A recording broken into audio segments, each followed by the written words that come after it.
Gracias, Luis, y gracias a todos por venir. Bueno, en realidad es un placer, yo estoy en mi casa. Siempre me presento como profesor de investigación y divulgador científico del CSIC, así que, pues eso, estoy en casa y así me siento. Efectivamente, Luis, has hecho una introducción, una síntesis perfecta de la conferencia, de qué va esto, ¿no? Energía, medio ambiente y economía circular. Pero vamos al detalle y vamos a hacerle sentir a la audiencia de qué estamos hablando. Porque a mí me gusta hacer sentir, no solo razonar. Son compatibles los sentimientos con la razón. Aquí tenemos algo que nos debería hacer sentir. Esta fotocomposición de la NASA, de la Tierra de noche, es algo fascinante. En sí misma ocuparía toda una conferencia. Pero me voy a concentrar simplemente en la huella de nuestra especie favorita. Y lo vamos a hacer con una visión alienígena, como a mí me gusta. Yéndose lejos, como si uno fuera un extraterrestre y mirando a nuestra sociedad con ojos ajenos. Es increíble cuando haces eso. Los humanos nos creemos muy diferentes del resto de especies vivas de la Tierra y nos suele gustar pensar que somos los únicos con un lenguaje. Bueno, eso es porque no hablamos el lenguaje de las ballenas, o los únicos que usamos herramientas, pero hay cuervos que usan ganchitos, los doblan y los usan como ganchos para obtener comida. Lo que sí nos diferencia radical y totalmente de todo el resto de las especies vivas es que somos la única especie que usa energía para funciones que no son biológicas. Cualquier especie mantiene su vida a base de consumir energía. Las plantas, fotosíntesis, los carnívoros, las plantas, ese conocido círculo natural, ¿no? Pero simplemente para mantener su estructura biológica viva. Nuestra especie es la única que usa energía que se conoce como exosomática, que va más allá del metabolismo biológico, para mantener lo que podríamos llamar un metabolismo social. Nos gusta pensar en esta imagen y quizá pensar que si un alienígena se acercara, vería esas hogueras tecnológicas y diría: ahí vive una especie inteligente. Esto es lo que nos gusta pensar a nosotros. Sí, sería bonito. Si no fuera, ¿qué pensaría el extraterrestre cuando averigüe cuál es la eficiencia del proceso total que va de la extracción del carbón? Esto viene a ser, esta foto se hizo en el siglo XX, a finales del siglo XX. Se extraía carbón, se llevaba cientos de kilómetros de donde se extraía, se quemaba, servía agua, se hacía pasar por unos molinillos con imanes en los extremos que generaban una electricidad que se convertía a alta tensión, alterna alta tensión, y se llevaba kilómetros de allí para después bajar la tensión, en cada paso perdiendo energía, y al final se hacía pasar la electricidad por un filamento que se ponía incandescente para dar una luz que Edison diseñó y que más que una bombilla se parece a una estufa, porque una bombilla de aquellas del siglo XX tenía una eficiencia de un 10%. Aquí ya hay un dato, 10%, digamos 10% de eficiencia en la bombilla. Y un, digamos, 35% de eficiencia de una planta térmica que convierte carbón en electricidad, más algunas pérdidas de transmisión, etcétera, podemos hacer la multiplicación y ver cuál es la eficiencia del proceso global. Es paupérrima, es miserable, es de vergüenza. Yo no se lo diría a mis amigos extraterrestres, pasaría página rápidamente. Vamos a pasar página. De lo que voy a hablar es de este famoso triángulo, el triángulo de las 3 Es. Empecemos por el que queramos, por el entorno medioambiental que estaba antes, quizá, nuestro mundo de la economía y la energía que sustenta todo ello. 3 Es que se retroalimentan y se influyen mutuamente. Vamos a ver. Aquí tenemos la forma convencional de explicar dónde estamos y cómo hemos llegado. Aquí vemos una tremenda evolución que parece exponencial, donde vemos que la humanidad necesita 15 teravatios de potencia hoy en día. El 80% de esa potencia procede de los combustibles fósiles. Ojo que vamos disminuyendo ese porcentaje porque no hace mucho era 85%. ¡Wow! Hemos bajado un 5%. Prácticamente todo combustibles fósiles. Petróleo. El petróleo consumimos más o menos 85 millones de barriles al día. Pero cuando te dicen 85 millones de barriles al día, al menos a mí me suena como los 5.000 millones de dólares. ¿Y eso cuánto es? 5.000 millones, 50.000 millones, ¿qué más da? Se nos sale. Vamos a ponerlo en contexto que lo entendamos. 85 millones de barriles al día quemados por la humanidad equivale a 150.000 litros cada segundo. Cada segundo, cada segundo quemamos 150.000 litros de petróleo. Bueno, es una manera de entender más allá de las gráficas, ¿no? Tremendo, tremendo. Está justificado porque lo usamos para todo, para fabricación, para transporte, iluminación, defensa, comunicación. Todo requiere energía. ¿Cómo hemos llegado hasta aquí? Bueno, Luis lo decía en la introducción muy bien. Básicamente ha habido siempre revoluciones culturales asociadas a revoluciones energéticas. Fijaros qué polinomio más interesante tiene lugar en el siglo XIX, todos lo conocéis seguro, siglo XIX, Reino Unido, carbón, máquina de vapor y tren ferrocarril. Ahí, a finales del siglo XIX, hay un gran salto de consumo. Pero si ese es grande, ¿qué me decís del siguiente polinomio, el que corresponde al siglo XX, Estados Unidos, petróleo, motor de combustión interna y coche / autopista? El coche, esa maravillosa máquina necesaria para ir a comprar el pan. Efectivamente, ¿y la siguiente revolución qué será? Siglo XXI.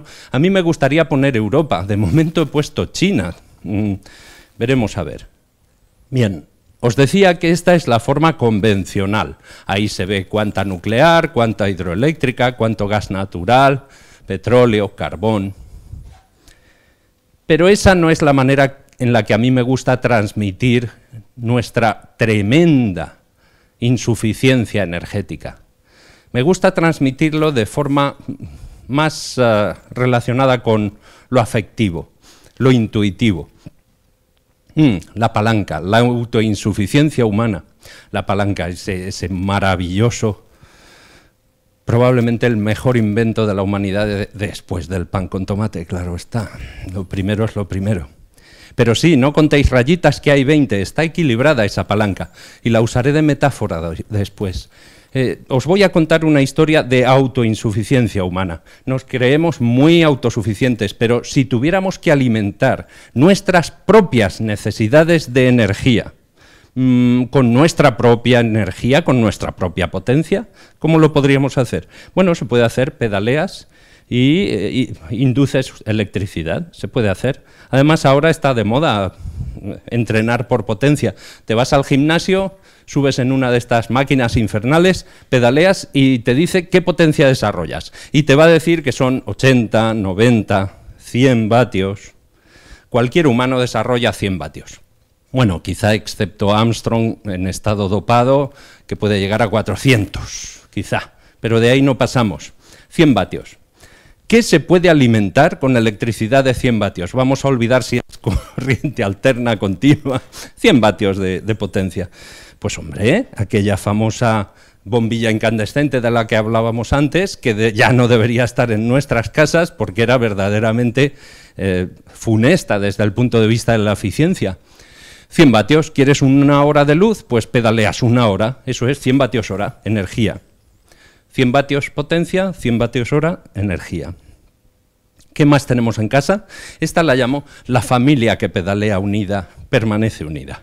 Y también vuelve a ser un artilugio del siglo XX. Como veis, no es plano, sino que tiene un tubo de rayos catódicos, como tocaba en aquella época. 400 vatios. Tenemos el microondas, 1000 vatios. Esto empieza a ser demasiado, menos mal que es un ratito solo para calentar la leche. Y luego lo que es la leche es el aire acondicionado. En este caso, en el aire acondicionado ya me temo que solo el presidente de la comunidad va a tener aire acondicionado a costa de que toda la escalera pedalee. ¿Os podéis creer que hay algo peor? Bueno, sí, la nevera, la lavadora, pero hay algo peor que todo lo que hay en casa. Está muy cerquita de casa y lo llamamos coche. Esos 100 caballos de este cochecito pequeñito equivalen a 73 kilovatios de potencia y efectivamente aquí me tomé la molestia de recortar y pegar, pues no sé si 736 o 740, da igual, señoritas pedaleantes. Mostrando esto, no hace falta definir lo que es o no es sostenible. Nuestra forma de vida no es sostenible y es por eso por lo que jamás podríamos haber sido autosuficientes y echamos mano de los combustibles fósiles, del sol en conserva. Vamos a hacer un poco de aritmética. Aquí no hace falta álgebra, es una charla de divulgación, solo aritmética. 15 teravatios son esos 15 seguidos de todos esos ceros de vatios. Si decimos que cada humano pedaleando genera 100 vatios, pues entonces necesitamos 150.000 millones de humanos para cubrir nuestras necesidades de energía. El problema es que luego dicen que somos muchos en la Tierra, pero si solo somos 7.500 millones, yo creo que deberíamos ser muchos más. Sé que voy contracorriente, pero para pedalear, básicamente la división te dice 20 tierras. Harían falta la población de 20 tierras para cubrir nuestras necesidades de electricidad y coche. Claro, ahora entendemos por qué es tan importante la exploración espacial, la astronomía, descubrir exoplanetas. Lógicamente es importante para ir allí, esclavizar a los alienígenas y ponerlos a pedalear para nosotros. Esto que suena a broma cínica y con un punto de humor negro, siempre lo saco para recordar a mis queridos conciudadanos, a vosotros, que esto lo hemos hecho como especie, o lo han hecho nuestros ancestros como especie. La esclavitud era súper eficiente, rentable. Lo que pasa es que quizá la rentabilidad no tiene por qué ser el número uno de nuestra lista de prioridades, quizá, solo quizá. De hecho, pensamos a veces que nos hemos librado de la esclavitud, pero cuando vemos esto de la trata de blancas o los niños cosiendo balones, pues te quedan dudas. Pero vamos, es una pequeña digresión que hago porque creo que vale la pena mezclar ética, filosofía, conciencia y tecnología. Deberían estar más mezcladas, de hecho. Bueno, pues nada, 20 tierras, pues que esto es que no tiene solución, ¿no? Sin embargo, mi receta no es irse a casa y meterse debajo de la cama en posición fetal a esperar la muerte, porque en realidad soy un tecno-optimista aquí donde me veis. Por eso estoy hablando aquí, si no estaría debajo de la cama, supongo. Sí hay esperanza. ¿Qué esperanza hay? ¿Os acordáis de mi metáfora? Justo la palanca. La palanca en el sentido de no esa nueva acepción de apalancar dinero que se ha pervertido en el mundo financiero últimamente, sino la palanca en su estado más puro, la palanca como herramienta, en este caso como metáfora, y es la palanca del conocimiento. Y no solo el conocimiento científico y tecnológico, que también, obviamente, ¿cómo no lo voy a defender?, sino el conocimiento en general. Necesitamos conocimiento, todo el que podamos aportar, incluido sociología, incluido historia, incluido derecho, ¿por qué no? Tenemos que ordenar y regular nuestra forma de mantener, no el planeta, por favor, no el planeta a salvo. Cuando oigo decir el planeta está en peligro, me entra una risa interna que no veas. Lo que está en peligro es nuestra forma de vida, del primer mundo, además. No la de los yihadistas, lamentablemente, la del primer mundo es la que está en peligro. Bueno, ya que tenemos el conocimiento, vamos a usarlo integrado de todas las maneras posibles. Esa es mi metáfora de la palanca. Volviendo un poco al discurso convencional, diríamos que hemos llegado a esta situación a base de esa revolución del petróleo, ¿no?, y de la autopista. 100 años, esencialmente, de petróleo barato. Aquí vemos un siglo de energía tirada de precio. Nos hemos vuelto petroadictos. El problema es que no solo es barata, sino sucia. Hay que decirlo así, sucia. Sucia es razonablemente diplomática. Es un calificativo educado. Sucia. ¿Y qué? Bueno, pues que tiene costes que se conocen como costes no internalizados, que pagamos, pero no en el recibito de la gasolina, no en la gasolinera, ni cuando encendemos o apagamos la luz, no. Lo pagamos en otro Excel, que normalmente corresponde a otro ministerio, el Ministerio de Salud, por ejemplo. Lo pagamos como costes reales en la prevención o en la cura o en la, digamos, el tratamiento paliativo de enfermedades como los asmas y este tipo de enfermedades que por fin ya se reconoce, ya reconocemos que están correlacionadas con la contaminación ambiental en las ciudades. Nos ha costado unos cuantos siglos, unos cuantos siglos, ver que lo que se lleva a la chimenea no se lo lleva muy lejos. Obviamente, además de los costes no internalizados, el suministro de energía en forma de combustibles fósiles empieza a flaquear.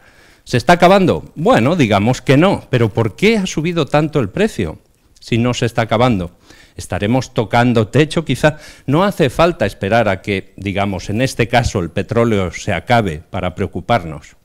Llegó a tocar máximos históricos. Como sabéis, ahora ha bajado y estamos más tranquilos porque ahora solo vale $60 el barril, pero volverá a subir y a bajar y a hacer esas cosas que hacen los precios en los mercados de futuros, oscilar. Efectivamente, no hace falta que lleguemos a agotar el petróleo para tocar techo. Y tocar techo sería suficiente para empezar a plantearse un cambio radical. De hecho, quién sabe cuándo tocaremos techo o si no habremos tocado ya. Hay quien dice que ya hemos tocado techo y por eso hay esas oscilaciones en el precio del petróleo y por eso hay el fracking y hay perforaciones en grandes profundidades oceánicas. Aquí tenemos a King Hubbert, un personaje que era un geólogo norteamericano y que en los años 50 predijo que el petróleo norteamericano tocaría techo en los años 70. Es en este recuadro de arriba es la curva verde delgadita y la historia le dio la razón. En el gráfico grande hay algo parecido que han hecho, bueno, seguidores de la escuela de King Hubbert que hablan de el cenit del petróleo, peak oil en inglés, y que vienen a decir que tocaremos techo ya, porque esto es de una publicación de 1998, y predecía que en la primera década de este siglo tocaríamos techo. ¿Habremos tocado techo? ¿No habremos tocado techo? La verdad es que me da igual.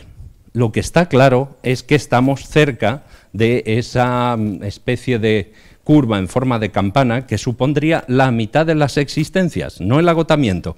Y da absolutamente igual porque es el momento, ahora es el momento de preocuparse de cambiar de modelo energético. No lo digo yo, lo dijo el National Geographic en 2004, se acabó el petróleo barato. Es una manera de decirlo más elegante. No se ha agotado el petróleo, pero ya empieza a ser un bien, bueno, siempre ha sido un bien geoestratégico, pero empieza a ser un bien más escaso. Y justo cuando escasea, vienen las compañías petroleras y te dicen, pero no te preocupes. Aquí lo he puesto en inglés porque si no, no hay broma. Te dicen aquello de fossil fuels are fracking good. Para el buen entendedor, con pocas palabras ya bastan. Claro, esto te lo trae tu fracking fossil fuel company. Tranquilos, sobra petróleo, hay mucho, no se va a agotar. Vamos a ir donde haga falta para sacarlo como haga falta. Claro, bueno, para mí eso, precisamente eso es la prueba de que ese fracking, esas perforaciones en aguas profundas, marcan el final histórico, entiéndaseme, histórico, el final de una era, la era de los combustibles fósiles. No quiero decir que el año que viene se acabe, no, estoy hablando, yo a diferencia de los mercados de futuro, hablo del futuro. Yo sí hablo del futuro, pero del futuro con una perspectiva histórica y bien intencionada. Voy a hacer aquí otra digresión que siempre es bueno. Nadie me paga por decir lo que digo. El CSIC es una institución pública que me ha brindado la tremenda oportunidad y el enorme privilegio de ser radicalmente independiente. Yo no hablo porque tal o cual compañía me paguen por decir lo que digo. Esto es muy importante. Creo que es imprescindible que haya gente que pueda ser, como yo, en este caso, radicalmente independiente. Bien, pues acabada la digresión, ya tenemos culpable. Buah, y si no, mirar esto. Recuerdo haber dado una conferencia sobre este tipo de energías en la Comisión Nacional de la Energía, que en paz descanse. Pues qué marcha llevamos, de verdad. Cuando existía, era una agencia reguladora, y yo creo que cumplía una función muy importante, pues incluso se abrieron a la sociedad y invitaban a gente para que, como aquí, habláramos de la energía. Y hice la misma crítica, y me acuerdo de un ingeniero bien intencionado de la propia comisión que me dijo, pero Pedro, quizá estás olvidando las nuevas tecnologías de prospección, extracción, etcétera. Y dije, hombre, las estoy olvidando porque creo que no son el futuro. Van a estar ahí, pero no. Debemos descansar en otras cosas. Me temo que esas nuevas tecnologías, él se refería a esto. El Deepwater Horizon fue uno de los desastres, no todo acaba en desastre afortunadamente, pero este sí. BP perforaba en el Golfo de México pues como 4 kilómetros por debajo del nivel del mar, 4.000 metros de agua, más una costra salina, más la roca y luego, bueno, se les rompió. Qué raro. ¿Pero por qué? ¿Qué necesidad tienen de perforar ahí, habiendo petróleo en Pensilvania? ¿O es que ya no hay petróleo en Pensilvania? En Pensilvania fue la primera perforación en 1859, pero de eso hace mucho tiempo, y el petróleo fácil se ha acabado, sobre todo en el mundo occidental. Los saudíes, pues habría que preguntarle a ellos, que no nos van a decir nada, obviamente. Así que ya tenemos culpables, las compañías petroleras, por fin. Bueno, a mí me gusta pensar que hay filósofos que escriben y hay filósofos que dibujan. Y no es justo que le echemos la culpa simplemente a las petroleras. Y ahora voy a ser radicalmente independiente. Esto es filosofía gráfica pura. Para mí no es humor gráfico, pero el Roto podría ser mi filósofo de cabecera. Las masas en una manifestación espontánea reclamando petróleo, no, pero gasolina sí, por supuesto. Las compañías petroleras nos dan lo que le pedimos. Vale, nos han enganchado, nos han hecho petroadictos, vale, pero es que es lo que les pedimos. Las compañías petroleras están en el mundo para hacer negocio como cualquier otra corporation y creemos, yo soy el primero que creo que eso es bueno. Yo no soy anticapitalista, ¿qué quieres que te diga? Soy anti-especulación, este tipo de capitalismo de casino, pero es que eso no es capitalismo. Bueno, pues habría que hacer un poco de de introspección y ver hasta qué punto el roto tiene razón y no somos todos corresponsables, como también apuntabas. Es que la síntesis del principio ha sido muy buena, ¿eh? Ya te digo. Así que el futuro del petróleo es PO o PO, que sería o phase out, es decir, o dejamos paulatinamente de usarlo o tocaremos ese techo que no queremos tocar. Y esto ya ha ocurrido antes. Dejadme poner otro ejemplo con otro maestro del humor gráfico. En este caso es norteamericano. Ed Stein es norteamericano y se especializa en humor gráfico científico. En este caso no parece científico, pero le vamos a sacar bastante punta a este chiste sobre Buffalo Bill. Bueno, Buffalo Bill, que en realidad debería llamarse Bisonte Bill. Voy a hacer otra digresión. En América no hay búfalos, nunca ha habido búfalos, había bisontes, como en Europa. Búfalos hay en África. Y esto no sé por qué, misterios de la prensa quizá en su momento, lo llamaban Buffalo Bill. Bueno, pues don Buffalo Bill dice aquí al indio, ¿escasez de bisonte? ¿Qué escasez de bisonte? Dame suficiente dinero para pistolas y exploradores y yo te daré todo el bisonte que necesitas. Hago el tono, digo, típico de John Wayne, ¿no? Hay una cosa que a mí me preocupa mucho. Haciendo ese tono, yo querría hacer el tono de John Wayne cuando yo era jovencito y hacía películas de tipo Duro del Oeste. Pero no estamos evolucionando muy bien porque ahora realmente a quien estoy parodiando es al presidente de los Estados Unidos y eso es bastante preocupante. Que haya una afirmación ideológica tan fuerte que sea capaz de negar lo que la ciencia y la tecnología, que es una de las ramas de la filosofía, conocida como filosofía natural, lo que nos brinda es una irresponsabilidad tremenda. Bueno, el caso es que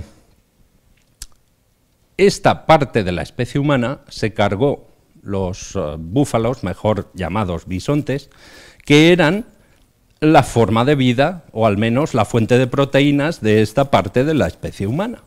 Nuestra especie es muy curiosa, porque son la misma, se pueden reproducir. Bueno, estos no, pero se pueden reproducir. Somos la misma especie. ¿Acabaron con los bisontes? No. Yo le he hecho fotos a bisontes americanos. He ido a Yellowstone y les he hecho fotos. Existen, no están extinguidos, pero dejaron de ser un recurso. Eran un recurso proteínico para este individuo y dejaron de serlo. Es muy interesante porque esta broma trae a colación una reflexión que hice, personalmente me pareció muy interesante, que hice a raíz del ejercicio de los bisontes. ¿Qué pasa con esta parte de la especie humana? Que en lugar de cazadores de bisontes se convierten en cowboys. De algún sitio tienen que sacar las proteínas. En lugar de cazar, las cultivaban. Bueno, quizá la especie humana está en un momento trascendente, de nuevo, históricamente, en un momento trascendente, quizá tan trascendente como aquel que tuvo lugar cuando nuestros ancestros pasaron de ser cazadores-recolectores a ser agricultores, en Mesopotamia. Porque quizá estamos a punto, históricamente, de hacer lo mismo con nuestra energía. Con nuestra energía. Hemos estado acostumbrados a ir, sacar el carbón y para quemarlo. Vas allí, pinchas, sale el petróleo, que por eso, por cierto, el petróleo sustituyó al carbón, porque el carbón hay que cargarlo. El petróleo pinchas y sale solo, si es que es una maravilla. Por lo menos al principio, salía solo. Y somos recolectores de energía, de fósiles que arden y nos dan calorcito y energía. Bueno, eso tiene que acabar, va a acabar, está acabando, y pasaremos a ser no recolectores, sino, si queréis, agricultores de energía, en forma de combustibles de tipo biodiesel, sí, biocombustibles, pero no solo, también con vectores como la electricidad. es un vector energético, o vectores químicos como el hidrógeno. En cualquier caso, esos vectores cuestan energía. Y en definitiva, ¿de dónde vamos a sacar esa energía? Vamos a ver. Cada maestrillo tiene su librillo, pero la solución al negro panorama de la energía, en el mío, pasa por el desarrollo y explotación de fuentes renovables de energía primaria, combustibles o vectores energéticos más limpios y, last but not least, ahorro y eficiencia energéticos.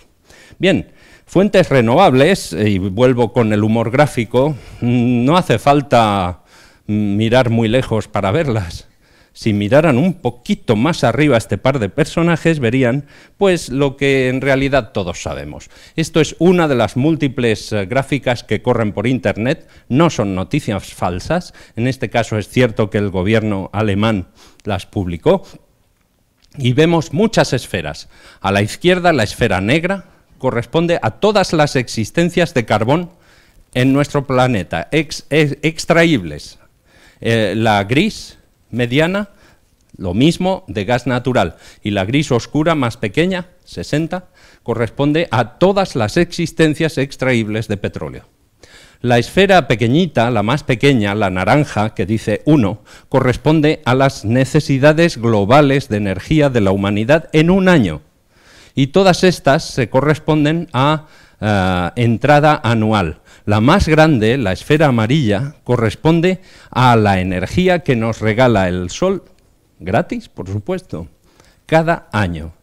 Cada año nos inunda con energía muy superior a la que podríamos extraer de los combustibles fósiles durante todas sus existencias. Entonces está claro que el futuro es el aprovechamiento de la energía solar. Esto es evidente. Cuando yo empecé a dar estas conferencias, esto era el futuro. Afortunadamente, empieza a no ser el futuro. No lo digo yo, esto lo dijo un premio Nobel, no sé si conocéis bueno, de hecho es premio Nobel de Literatura del año 2016, un tal Robert Allen Zimmerman, que nació en 1941 y decía cosas como "The times they are changing". Vale, tú lees esas estrofas y dices que vio el cambio climático venir. Bueno, no exactamente, él hablaba de otro cambio más social, pero efectivamente Bob Dylan ya lo veía venir, que esto iba a cambiar. ¿Veis? Estaba hablando en términos históricos, no quería decir que al año siguiente todo iba a cambiar, pero el mundo ha cambiado mucho y está cambiando. Aquí tenemos un pequeño homenaje a la tierra que me vio nacer. Yo trabajo ya muchos años aquí en Barcelona, en el campus de la UAB, en Cerdañola, pero nací en Almansa, está en Castilla-La Mancha. Bueno, pues aquí tenemos verdaderos gigantes, aerogeneradores gigantes dignos de Don Quijote. Estos sí son gigantes. Y además, en Castilla-La Mancha, además de cultivo de vid y de oliva, tenemos también cultivo fotovoltaico. También me gustaría mostrar no solo Castilla-La Mancha, sino Sanlúcar la Mayor, cerca de Sevilla, en Spain. Esto es una planta de Abengoa. Por cierto, ¿puedo hacer otro? Voy a hacer otro de estas. Me voy a ir por las ramas un poquito, otra digresión. Abengoa no es un apellido vasco. Anda, es que hay que romper prejuicios. Perdonadme, pero hay que romper prejuicios. Abengoa no es un apellido vasco, y esto lo digo desde antes de la peli de los 8 apellidos. Son 2 apellidos andaluces, uno es Benjumea. Han tenido problemas con las financiaciones, pero independientemente de eso, yo los pongo de ejemplo, sin que me hayan pagado nada, fíjate, porque esta fue la primera planta termosolar, de electricidad termosolar del mundo, de torre. También existen este tipo cilindro parabólico. Pero esa planta, la PS10 y PS20, estos no son paneles fotovoltaicos, por cierto, son espejitos que se mueven con el sol, se llaman heliostatos, y concentran la energía solar en un punto focal ahí mismo. En lo alto de la torre debería estar ese punto. Pues esto es una empresa andaluza de origen andaluz, que obviamente ya es una multinacional y de la que podríamos estar orgullosos porque básicamente ha contribuido lo suyo a que España sea una potencia en este tipo de electricidad, electricidad termosolar. Aquí tenemos Estados Unidos, en amarillo Spain y gris el resto del mundo. Todavía debemos de serlo, a pesar de que nuestro gobierno, pues la regulación y los decretos que hace, van en contra del fomento de estas energías. ¿Qué le vamos a hacer? Esos son misterios sin resolver. ¿Veis cómo hace falta también la sociología, el derecho? No basta solo con la ciencia y la tecnología, hace falta todo, todo. Bueno, esta es para mostrar que es una de esto en Spain. Creo que es la de La Muela, en Aragón, en Zaragoza. Y eólica ha sido otra historia de éxito, si queréis, en el desarrollo en el ámbito español, ya se empieza a estabilizar, pero se ha desarrollado mucho. Y aquí tenemos el resumen. Electricidad, insisto, solo electricidad, no coches, claro, no calefacción. Electricidad in Spain. Bueno, hemos pasado en 15 años, en lo que llevamos de siglo XXI, hemos pasado básicamente de un 20% de electricidad renovable a un 40%. Ahora mismo está en el 40%. Se ha doblado el porcentaje de electricidad generada de forma renovable. O sea que, efectivamente, los tiempos están cambiando. Ya no estamos hablando del futuro, estamos hablando del presente. Es una reevolución tecnológica en marcha. No solo Spain, a veces nos olvidamos de nuestros más inmediatos vecinos. Por ejemplo, Portugal está por encima de nosotros en porcentaje. Vale, gastan menos electricidad, pero Portugal se tiró en 2016 5 días viviendo de energías renovables, 5 días seguidos. Ojo, electricidad, no los coches, obviamente. Ahí hay una asignatura pendiente en los coches eléctricos. Este mapa es muy curioso porque se ve cómo hay una tremenda asimetría en países que son culturalmente parecidos, como Canadá y Estados Unidos, o Australia y Nueva Zelanda. Pero claro, las políticas influyen. Y las nuestras, más que políticas, son decretazos, porque es que ni siquiera son leyes. Si fueran leyes tendrían la dignificación del debate parlamentario que corresponde, en teoría, a la representación de todos nosotros. No estaría mal. Pero no, se decreta, se decreta. Es una falta tremenda, me parece a mí, con todos los respetos, de respeto. Respeto por los representados, que somos todos nosotros. Ojo, que las energías renovables tampoco son perfectas. Aquí tenemos, ahora menos, pero cuando yo empecé con esto, había mucha gente, mucho lobby contrario a las renovables y te decían, pero es que no son buenas porque, por ejemplo, la solar no funciona de noche y la eólica no funciona sin viento. Y yo a eso siempre respondo que sí, pero que tienen ventajas. Que, por ejemplo, la solar funciona sin viento y la eólica funciona de noche. Y a pesar de que parece una broma, no solo es una broma, claro, es una broma, pero no solo. Es una broma que tiene un mensaje subyacente, que es, quizá, si integramos dos tecnologías imperfectas en una compleja red, podríamos estar a mitad de camino de resolver las imperfecciones. Quizá integración es una de las palabras.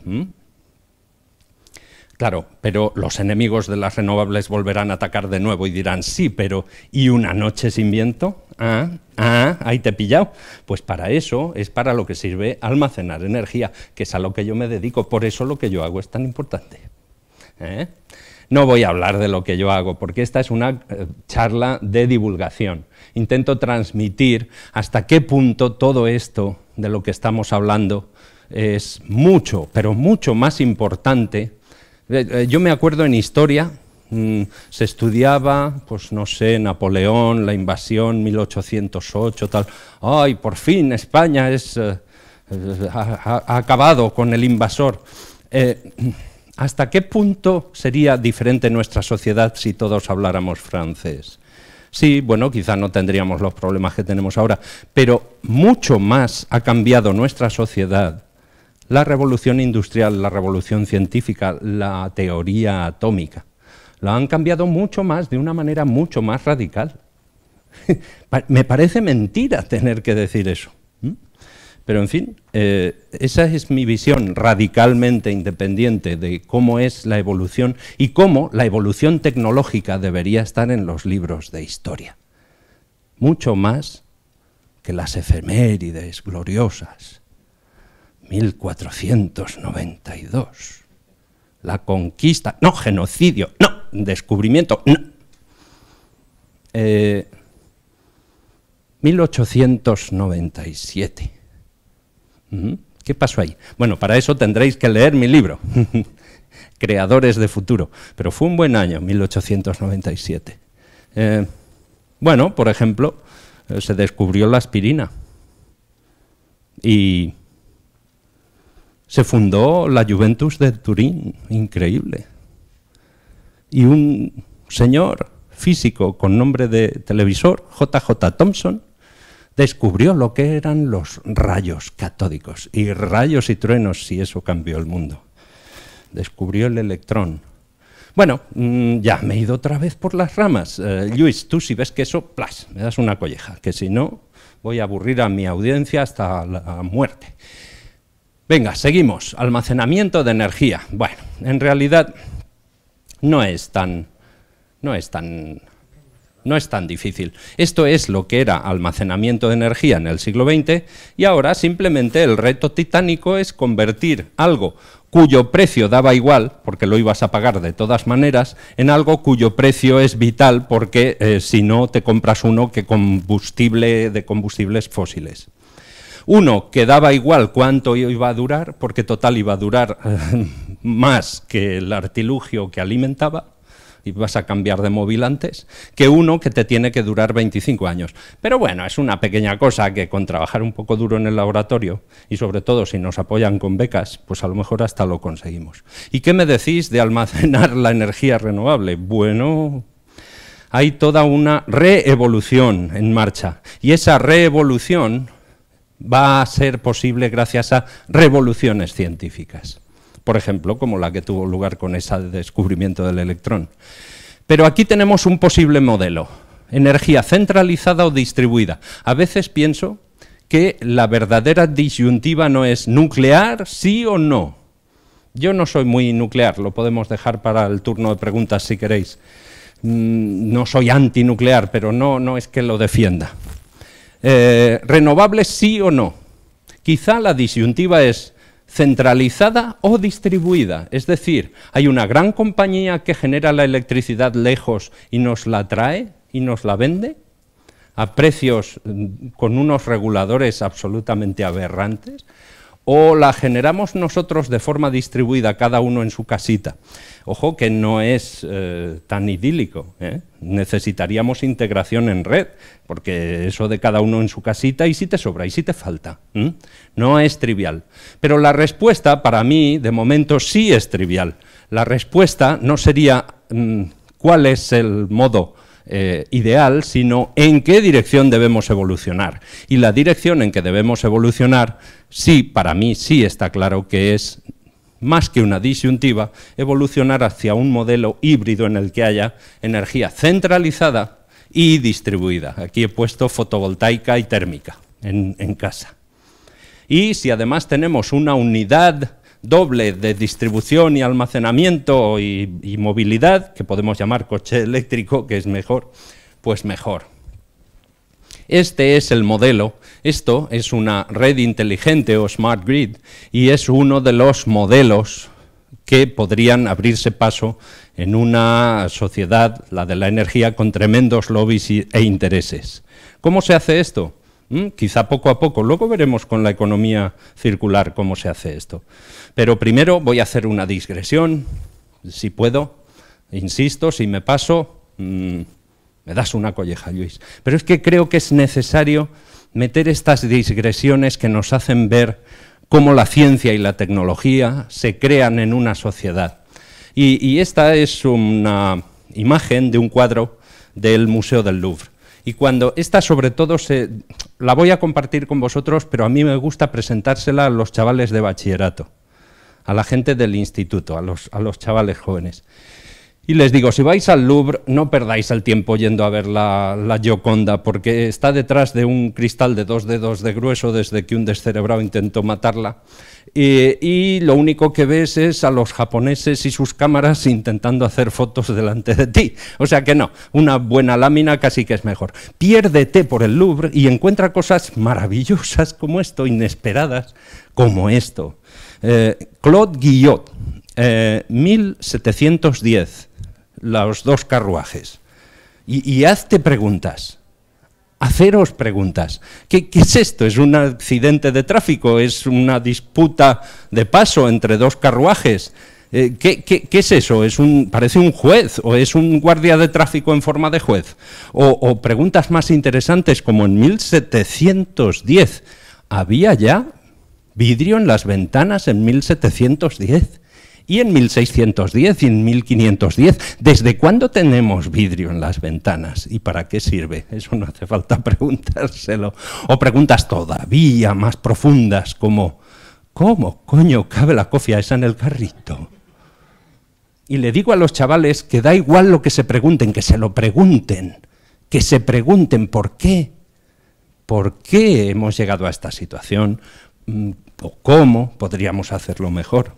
Porque en la esencia de la pregunta está el avance del conocimiento y de la sociedad, del conocimiento científico integrado en una sociedad que se pregunta. Esa es la clave, queremos una sociedad abierta al debate.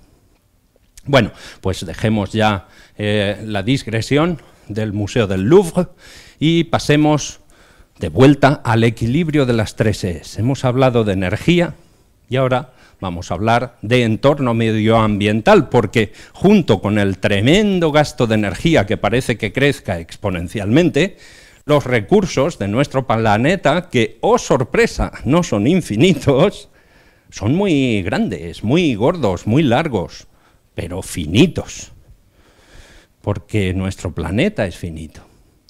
Pues los recursos siguen una gráfica que se podría considerar muy paralela. Por ejemplo, aquí tenemos el PIB mundial, cómo ha evolucionado, es la sombra gris, sorpresa, exponencialmente. Y, por ejemplo, pues la producción de acero mundial. Pues bueno, producción de acero, que es la línea negra pixelada. Y vemos que efectivamente aumenta exponencialmente también.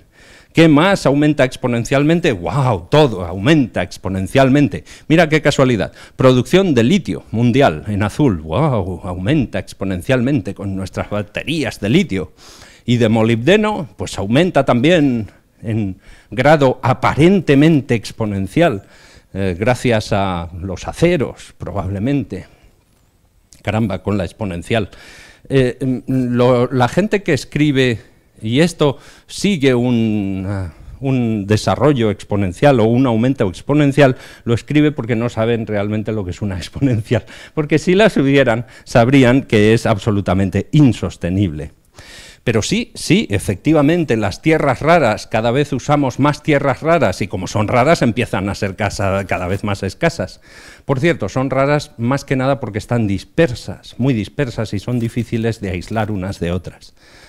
No porque sean extraordinariamente extrañas en la corteza terrestre. Bueno, también no son muy abundantes. Samario, neodimio, forman parte de los imanes más potentes que conocemos.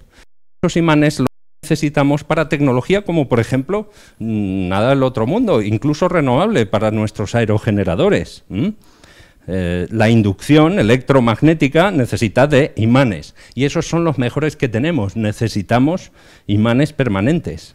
Fijaros en esta gráfica, es tremenda. Incluso con el eje temporal, en el eje de las X tenemos años antes del presente. Incluso en ese eje que es logarítmico, ¿veis? 10, 100, 1000, hace 1000, 10.000, 100.000 años. Incluso en ese eje hay una tremenda explosión en el tiempo actual. Fijaros una cosa que también Luis ha apuntado. Cada cambio en el número y calidad de los materiales que la humanidad desarrolla parece venir asociado a un cambio cultural, el fuego, cerámica, agricultura, ganadería, excedentes alimenticios, cobre, plata, oro, comercio, la revolución industrial, acero, la teoría atómica, el señor que descubrió el electrón. Él no quería descubrir el electrón, él quería saber lo que eran los rayos catódicos, qué rayos eran los rayos catódicos, pero descubrió el electrón y nos dio básicamente, la gente pensará, la electrónica, sí, pero más que eso nos dio el libro de instrucciones de la materia, que se dice pronto pero es muy, muy importante. Thomson y muchos otros, porque eso no se hace aislado, nos dieron el libro de instrucciones de la materia y con ese libro de instrucciones ha habido un crecimiento exponencial de óxidos, germanios, semiconductores compuestos, elementales, materiales ópticos, aleaciones avanzadas, conductores transparentes, cerámica funcional, superconductores, fullerenos, nanotubos de carbono y me falta el grafeno que no se había descubierto cuando hice esta gráfica. Si es que me estoy quedando antiguo, por favor. Puesto en términos en escala lineal, bueno, ni se ve la evolución. Parece aparentemente exponencial, pero ¿es sostenible una evolución exponencial? Obviamente que no. Como sabe el rey del reino donde vivía el descubridor del ajedrez, eso doblar, doblar, doblar, es insostenible, no hay bastante trigo para ir doblando el número de granitos de la primera casilla a la última. Una exponencial es verdaderamente, por cierto, vivan las matemáticas, aquí un homenaje a la matemática, esa abstracción de la exponencial, ¿no? que trasciende nuestro mundo, porque en nuestro mundo no hay nada exponencial. Bueno, no es sostenible, esto es una pregunta retórica, y para dejarlo claro, pues pongo aquí un ejemplo palmario y bastante importante en nuestro mundo. Bueno, os estaba tomando un poco el pelo porque todos los ejemplos que he usado antes eran crecimientos exponenciales. Os pido perdón y obviamente no tiene por qué ser así. Aquí tenemos un metal, el platino, que, bueno, ha llegado al punto de saturación. ¿Os acordáis del petróleo? Bueno, pues el platino ya ha llegado. La producción mundial de platino ha tocado techo. ¿Volverá a subir? No. Mira que los científicos nos cuesta ser categóricos, le preguntas a un científico, hombre, depende del escenario, según, cuándo, cómo, dónde. ¿Volveremos a subir la producción de platino mundial para que vuelva a parecer exponencial? Voy a ser muy comedido en mi respuesta. No. Es curioso. A veces los científicos somos capaces de dar respuestas categóricas. La respuesta es no. No, no vamos. ¿Qué vamos a tener que hacer? Porque el platino es muy importante, como veremos, para muchas aplicaciones. Vamos a tener que repensar nuestra forma de usar energía, agua, recursos minerales, materiales, de una manera sostenible, sostenibilidad, sustainability, sustain, able to sustain, quizá no a base de crecer. Esto lo lleva diciendo mi querido colega y amigo Arcadio Oliveras en la UAB, yo qué sé, décadas. Igual hay que empezar a pensar en decrecer, dice él. Y no es el único economista. Yo voy a hablar ahora de economía, madre mía, no sé si debería. ¿Sabéis por qué voy a hablar de economía? Porque me convencí básicamente cuando nuestro expresidente José María Aznar se puso a hablar de no cambio climático, dije, bueno, pues si este señor es capaz de hablar de no cambio climático, yo estoy autorizado a hablar de economía, aunque no tengo ni idea de economía, ya os lo estoy adelantando.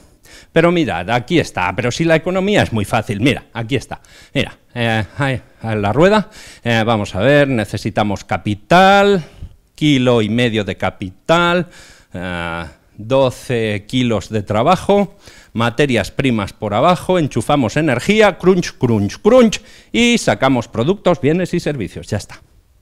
Si es fácil, No hace falta ser economista para pensar eso. ¿Falta algún elemento en ese modelo, en ese esquema? Venga, ahora os podáis lucir, audiencia. Venga, los de streaming, que digan qué flecha falta. Estos lo tienen difícil porque es comunicación en una sola dirección.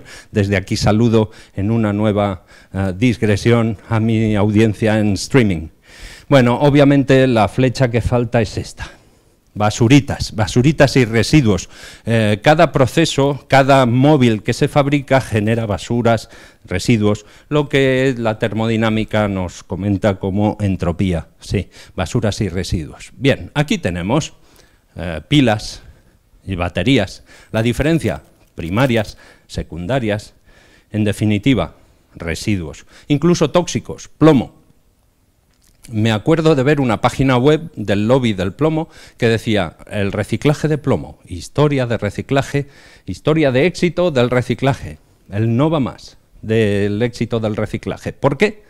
Pues mira, papel se recicla solo el 60%, vidrio se recicla solo el 65%, plomo se recicla el 85%.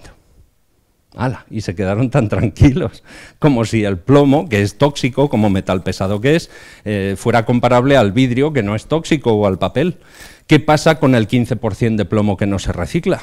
Parte de él acaba en fundiciones ilegales en la India, intoxicando a jovencitos que se dedican a fundirlo sin ninguna precaución debida. Y en estos momentos yo suelo meter el concepto de tranquilos que los científicos controlamos. Y es cierto, los científicos, los ingenieros, sabemos manejar sustancias tóxicas, elementos radioactivos. Que sí, que lo defiendo, que los científicos y tecnólogos sabemos manejar sustancias tóxicas y radiactivas. ¿Sabéis lo que no sabemos manejar? Humanos. Y mi mensaje es, después de ver lo que ha ido pasando, mientras yo me he convertido en un adulto madurito desde que era niño, mi conclusión es, yo debo hacer el máximo esfuerzo para dar a la sociedad que me nutre la tecnología más segura. No me vale aquello de, pero es que todas las tecnologías tienen riesgo. Es casi insultante de la inteligencia que te digan eso, porque sí, ya lo sabemos, todas las tecnologías tienen riesgo, como el chiste, todas son azules, pero unas son más azules que otras. Entonces, simplemente, baterías de plomo, baterías de cadmio. El cadmio como material, pues no es lo mejor, conviene desarrollar, luego lo veremos, materiales más seguros. ¿Qué más tenemos por aquí? Bueno, residuos de tipo pantallas de ordenador, motos, coches, de todo mezclado. Menos mal, aquí están medio separados. La entropía podría ser mayor todavía. Neumáticos. Mira, eso en España somos especialistas. En la, ¿cómo llamaríamos? Desintegración descontrolada de la vaporización extemporánea del neumático. Podemos hacer unas siglas, pero igual que hacíamos autocrítica con el petróleo, deberíamos hacer autocrítica con la permisividad de nuestros responsables para alguien que accidentalmente y sin queriendo destruye esto. Lo hemos visto y lo hemos visto hace poco, es totalmente irresponsable. No, por supuesto, quemar neumáticos, me refiero a no evitarlo, es lo que es irresponsable. Eso es una chimenea. En mi primer libro, en el libro Metaevolución, La Tierra en el espejo, ese era el que era el premio Casa de las Ciencias de La Coruña, una maravilla aquella gente. Un premio en estado puro, a mí no me conocía ni Dios, ni yo conocía a nadie, y van y me dan un premio. Yo dije, pero bueno, de aquí al planeta, no, que no, el planeta no. Precisamente es la antítesis. Hay premios en estado puro, como el de la Casa de las Ciencias de La Coruña, y me premiaron un libro en el que uno de los capítulos era extraterrestres en el campo de fútbol, y otro era el efecto chimenea. Y es que los humanos, desde que hicimos una hoguera en una cueva dejamos que el humo se fuese hacia arriba y se encargaran los dioses de llevárselo. Milenios después lo hacíamos en altos hornos o en la Revolución Industrial de Manchester, y lo mismo, por la chimenea los dioses se llevaban los humos. Eso sí, tintaban los troncos de los árboles de manera que hicieron evolucionar a las polillas. Tuvieron que adaptarse las polillas al negro Manchester. Pero bueno, eso no nos importaba entonces. Se conoce como efecto chimenea. ¿Que toso porque me llega el humo? Hago una solución ingeniosísima. Pertenecemos a una especie súper inteligente, señores. ¿Qué se nos ocurrió? Hacer una chimenea más larga, efectivamente, más alta. Sí, señor, somos lo que no hay. Y luego, en lo que somos muy buenos es en el eufemismo. En vez de chimenea, le llamamos emisor submarino, que es un tubo tipo chimenea que se mete unos cuantos kilómetros en el mar y suelta la porquería allí. O lo llamamos, bueno, almacén geológico profundo. Hacemos un agujero, este es hacia abajo, y metemos los residuos radioactivos allí. O lo llamamos, este me encanta, tubo de escape. Es una chimenea, nuestros coches tienen chimenea. ¿Por qué nuestros responsables son tan cuidadosos a la hora de recordarnos que no debemos fumar? Porque tiene costes no internalizados. Luego, en los hospitales hay muchos gastos por los fumadores. Sin embargo, no ha habido problema con que nuestros coches fumen hasta ahora. Pues eso era el efecto chimenea. La verdad es que somos una especie inteligente, pero tenemos que aprender. Y se nos da bien aprender. En realidad tengo mucha esperanza. Mucha esperanza. Creo que fue Mayor Zaragoza que dijo que el futuro es una lucha entre el caos y la educación. Y aquí un homenaje a los maestros. La educación, importantísima. Bueno, pues decíamos que efectivamente aquí, en este esquema capital, trabajo, energía, materias primas, hay una flecha muy importante que es basuras, residuos. Economía circular. Es más fácil de decir que de hacer, pero viene a ser, bueno, y podemos hacer que esas basuras, residuos vuelvan a ser materias primas o energía. Reciclar. Sí, reciclar, bueno, obviamente que os esperaríais que os presentara un ciclo como este, que se ve en todos los libros de ciencias naturales. Las plantas fotosintéticas se alimentan de la tierra, que alimentan a los herbívoros, que alimentan a los carnívoros medianos, que alimentan a su vez a los carnívoros superiores, como nosotros, ¿veis cómo nos gusta el antropocentrismo? Y que todos ellos se mueren y alimentan a hongos y bacterias y vuelve a empezar. Obviamente la naturaleza nos muestra el camino, pero no es un camino lineal, sino circular, y no es sencillo, sino un poco más complicado.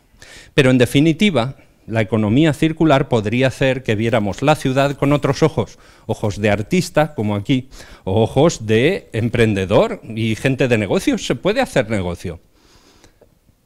Esta ciudad es una mina, es el título de aquí, pero literalmente una mina, porque todas esas basuras de las que hablábamos pueden dar lugar a beneficios. Por ejemplo, aquí tenemos un móvil, peso medio 100 gramos, se pueden extraer 62 gramos de plástico, bueno, eso no es mucho negocio, 25 gramos de metales normales y 800 partes por millón de plata, oro, paladio. ¿Veis? Aquí tenemos los metales escasos. Podemos empezar a hacer minería de la ciudad. Este es un esquema sacado de Internet en el que vemos urban mining, y bueno, a todos los niveles, construcción y demolición, o basuras sólidas municipales, electrónica, muy importante, y tires, las ruedas, en la que España es especialista, como hemos visto. Aquí, este es el esquema para enfatizar que la economía circular no solo es el reciclaje.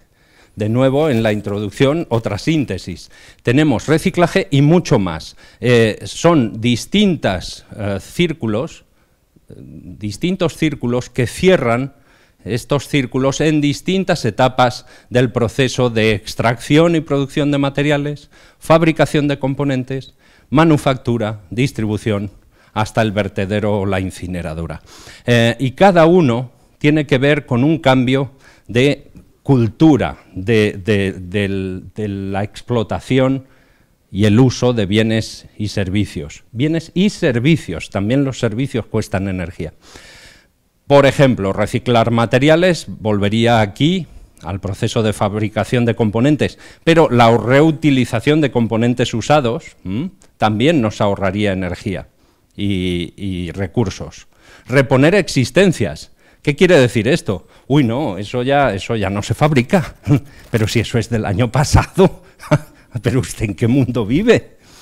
Reponer existencias, mantenimiento, arreglar esto, no hombre, ¿cómo lo vamos a arreglar? Hemos vivido en el modelo norteamericano. El modelo norteamericano, el de ir a por el pan en el coche. Y bueno, estaría bien replanteárselo en estos términos. Y se puede hacer. Pero ojo, hay que tener herramientas para la evaluación cuantitativa de los costes. Por ejemplo, cada uno de estos procesos también tiene impacto en el medio ambiente. Entonces hay que evaluar si efectivamente vale o no vale la pena este menor impacto frente a pues, simplemente quemarlo todo en la incineradora conforme lo tiramos. Para hacer eso, estas herramientas nuevas son, por ejemplo, el análisis del ciclo de vida, en inglés Life Cycle Assessment, LCA, que básicamente es una herramienta parcial, todo hay que decirlo, no es la panacea. Por ejemplo, este LCA mide la huella de CO2 de un proceso, pero no tiene en cuenta, por ejemplo, residuos nucleares, o sea que hay que ponerlo en su contexto. Y aquí tenemos una un doble esquema de círculos, este es el que os he presentado antes, y este sería el equivalente en el mundo de la energía, los biocombustibles, las cosechas energéticas, podríamos decir, ¿no? Es decir, este ciclo es un poco más completo que el anterior. Os pongo un ejemplo. Hay gente que se dedica a calcular esto. Yo no, pero lo que he leído me gustaría compartirlo con vosotros. La profesora Stefanie Boge, alemana, calculó el trasiego de mercancías que harían falta para producir un yogur de fresa en Stuttgart, probablemente porque le gusta el yogur de fresa y es de Stuttgart, quién sabe. Bueno, venía aquí Polonia, venía la leche de Polonia, se pasteuriza aquí, se vuelve a llevar para allá, las etiquetas, la impresión. Hay un trasiego tremendo y ella calculaba de una manera económica que se podría hacer con mucho menos trasiego y por tanto con menor coste real. En este sentido hay que destacar que ese modelo norteamericano hace que tengamos pautas de comportamiento absurdas, como por ejemplo que el Reino Unido exporte papel sucio a China e importe papel reciclado de China. O cosas que cuando yo era un niño no se hacían, como comer uva en abril. Y ahora sí, ahora se come uva todo el tiempo. ¿Por qué? ¿Por qué la energía es tan barata? Bueno, es tan barata. Era barata. Tenemos que empezar a pensar en la energía como una nueva entrada, como una flechita, un asset, algo que cultivamos, no que simplemente pinchamos y sale de la tierra. Voy a pasar de esto. Aquí tenemos varios modelos de negocio circulares. Se podría poner, bueno, son paralelos, en realidad aquí están de forma lineal, pero son paralelos. Circular Supplies es el primero, el de la izquierda, es decir, ofrecer a la sociedad energía renovable o materiales reciclados, evidente.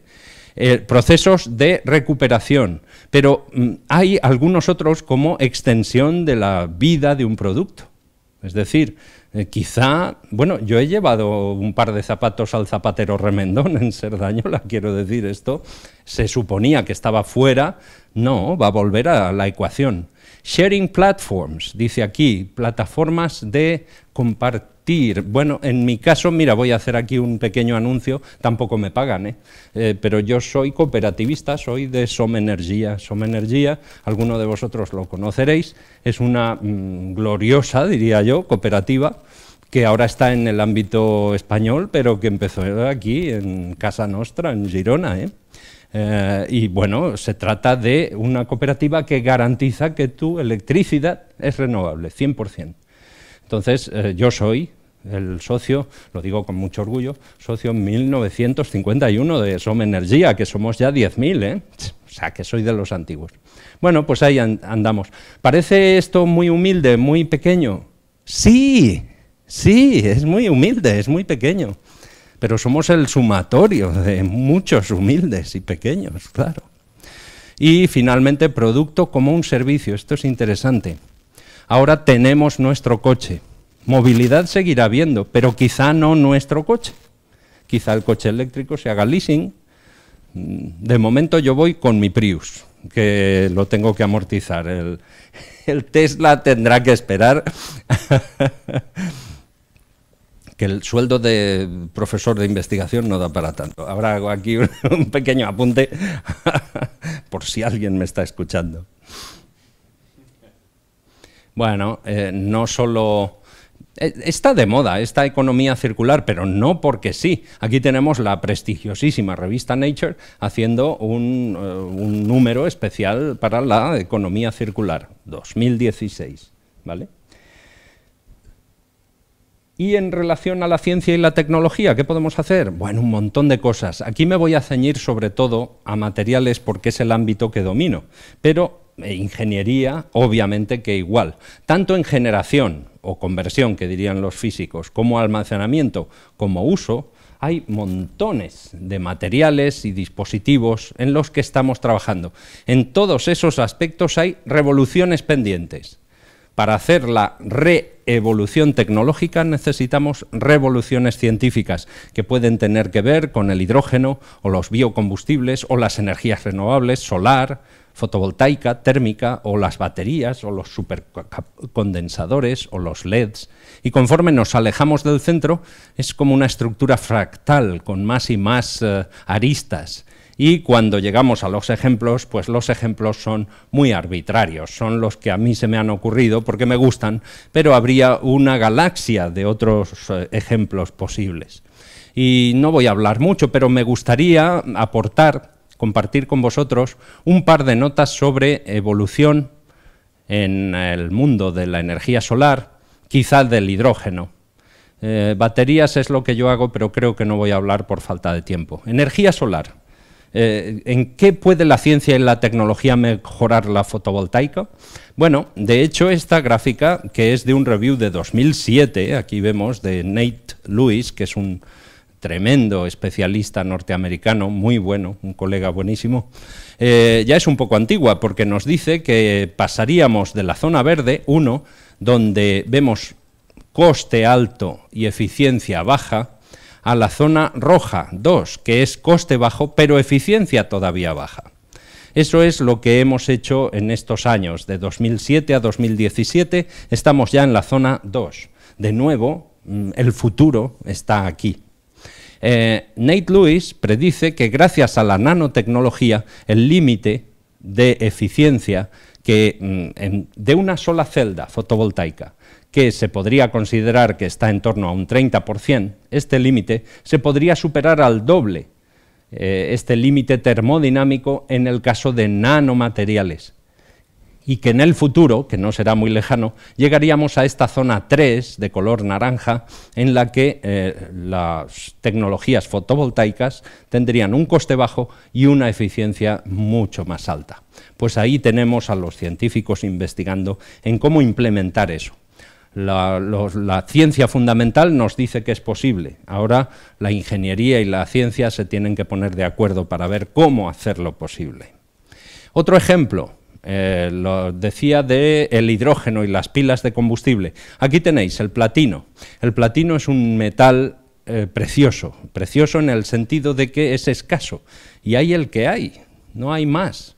No sabemos exactamente cuánto hay, pero es un catalizador excepcional para muchas reacciones químicas, entre ellas la generación de hidrógeno a partir de agua. Bueno, pues para hacer pilas de combustible nos haría falta platino. Bueno, lamento comunicaros que no hay suficiente platino en el mundo para hacer pilas de combustible que pudieran alimentar todos los coches que ahora mismo existen en dicho mundo. Esto, insisto, me gustaría enfatizar mucho, esto no es un cálculo científico y es básicamente datos de Internet, con lo cual me los creo hasta donde me los pueda creer. Quién sabe si han sido los rusos los que han dicho esto. Por eso lo vamos a poner entre paréntesis e interrogaciones, pero en definitiva lo que parece es que las existencias de, aquí tenemos plata, oro y platino, de platino mundiales son bastante limitadas.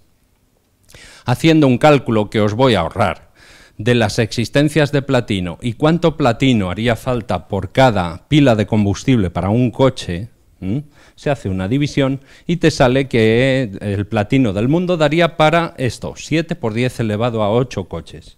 Lamentablemente ese es prácticamente el número de coches que existen actualmente y por tanto sería impracticable usar platino para inundar el mundo con coches de platino, porque llegado a pues, más o menos la mitad de la producción se haría de un precio tan caro que lo haría prohibitivo. No llegaríamos ni a agotarlo, el platino mundial. ¿Qué alternativas hay? Pues buscar nuevos catalizadores. Este es uno que a mí me dio mucha esperanza. En 2009, en la revista Science, alguien publicó por primera vez en muchas décadas un catalizador basado en grafeno, con hierro y nitrógeno y tal y cual, con una capacidad de catalizar, en este caso creo que era la reacción, no, creo que no era la de hidrógeno, sino la de oxígeno, pero en definitiva, de catalizar una reacción tan bien como lo hace el platino convencional. Pues esa es la forma, esa es la vía. La vía es pensar en las prioridades que necesitamos, no como el que escribió este letrero. Planifique anticipadamente, dice. Bueno, ¿qué pasa? ¿A qué me refiero con planificar anticipadamente? Me refiero a ser conscientes, los propios científicos, que nuestros recursos son finitos y bastante limitados en algunos casos, como el del platino. Aquí tenemos una tabla periódica que reúne lo que se conoce como elementos críticos de energía o de escasez. Están señalados las tierras raras, en violeta, que son relativamente más escasas y más necesarias para nuestro desarrollo tecnológico. Los elementos del grupo del platino, el litio, el helio, cuidadito con comprar globos de helio, hay el que hay, no tenemos más. Empieza a ser claro que hay elementos muy escasos, como el platino o el teluro, otros no tan escasos, pero quizá sustituibles, como el litio. Hay bastante litio, pero ¿habría suficiente para todos los coches eléctricos con litio en el mundo? Bien, esto es lo que se conoce como la revolución de los elementos críticos, es decir, tener en cuenta qué elementos vamos a usar en nuestro desarrollo sostenible. Aquí tenemos una gráfica de la abundancia en el eje de las X y el precio. Como vemos, hay una correlación. Pero no siempre esa correlación se cumple. Por ejemplo, sí, el platino, el oro son muy escasos y muy caros, pero el silicio es un ejemplo de que puede haber un elemento muy abundante y ser muy caro porque necesitamos silicio para fotovoltaica con 4, 5, incluso 6 nueves de pureza. Y eso es caro. Mira, otro ejemplo es el carbono.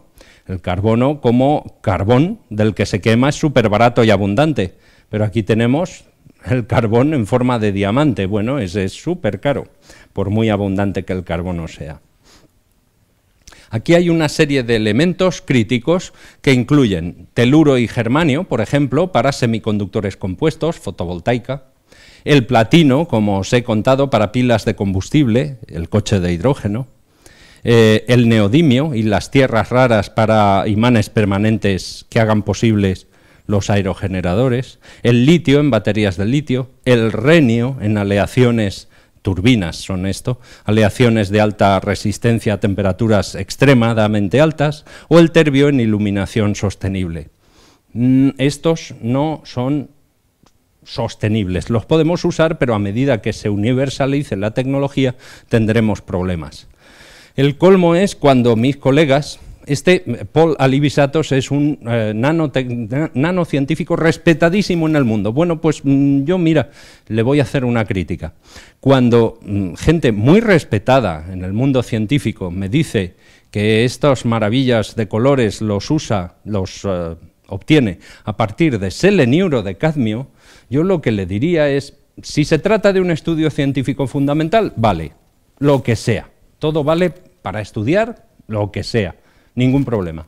Si averiguas algo del fenómeno intrínseco de la semiconductividad y la emisión de luz, perfecto. Ahora, no me digas que vas a inundar el mundo de tecnología de seleniuro de cadmio, porque el selenio es muy escaso y el cadmio tóxico. Volveríamos a estar tropezando, no en una, sino en dos piedras otra vez. La humanidad tropezando con el elemento tóxico y con el escaso. No se puede inundar nuestra sociedad de nuevo con materiales como este. Sí, la tele a lo mejor se ve todavía más verde, que una es con y la otra es sin. ¿Qué quieres que te diga? Yo no lo veo. No. Y de hecho estamos evolucionando en ese sentido. Como veis, hay un proveedor de productos químicos que es Aldrich, muy conocido, que ya ofrece Cadmium Free Quantum Dots. Es decir, lo que hacía Alivisatos con seleniuro de cadmio, lo hacen sin cadmio.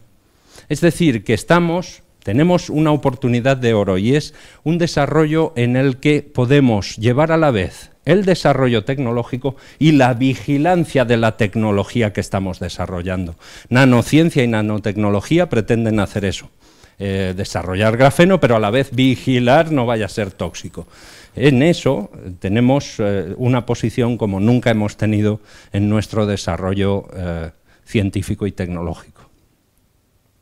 Así que, en resumen, diría que los materiales de futuro, empecé con Alien y acabaré con Alien, pero no el octavo pasajero, sino Alien como el acrónimo de materiales, por supuesto en inglés, porque si no, no me sale, abundantes, de bajo coste, que no es lo mismo abundante que bajo coste, como hemos dicho con el silicio.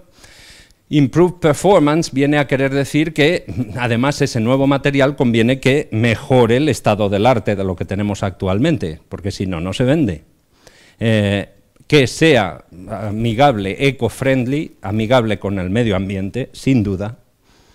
Y, finalmente, si además tiene nuevas propiedades y hace nuevos trucos, entonces tienes el material Alien perfecto. Un ejemplo podría ser el grafeno. Yo no trabajaba en grafeno y ahora estoy trabajando en grafeno, en realidad convencido, a no ser que ahora me vengan y me digan, es tóxico, déjalo. Bueno, pues lo tendré que dejar, pero de momento estamos trabajando en paralelo con el desarrollo de baterías de grafeno, supercondensadores en nuestro laboratorio y en muchos otros del mundo, así como en otros laboratorios, pues generación de hidrógeno, o en pilas de combustible, en paneles solares, en purificación de agua. Parece que sea el material maravilloso que sirve para todo. Bueno, hay que ser cauto, pero la verdad es que sí podría servir para muchas cosas. Si una batería, ahora viene almacenamiento de energía, es la capacidad de almacenar carga en la interfase electrodo-electrolito, lo que uno necesita es un electrodo con mucha superficie. Pues aquí os pongo un ejemplo de cómo almacenar energía con grafeno. Primero, grafito. Agarramos una punta de lápiz, la machacamos en un mortero y la miramos en un microscopio electrónico. Y lo que veríamos sería algo parecido a esto. Un microcristal de grafito laminar. El grafito tiene una estructura en láminas. En realidad esto no es una imagen de microscopía de grafito, es un paquete de folios. Pero bueno, a los efectos, vale, una microcristal de grafito. El grafeno sería todos esos folios en la habitación, llenando la habitación. Obviamente, el área en contacto con el electrolito de este electrodo se ha multiplicado por 10%. por el número de capas que tuviera el grafito, ¿no?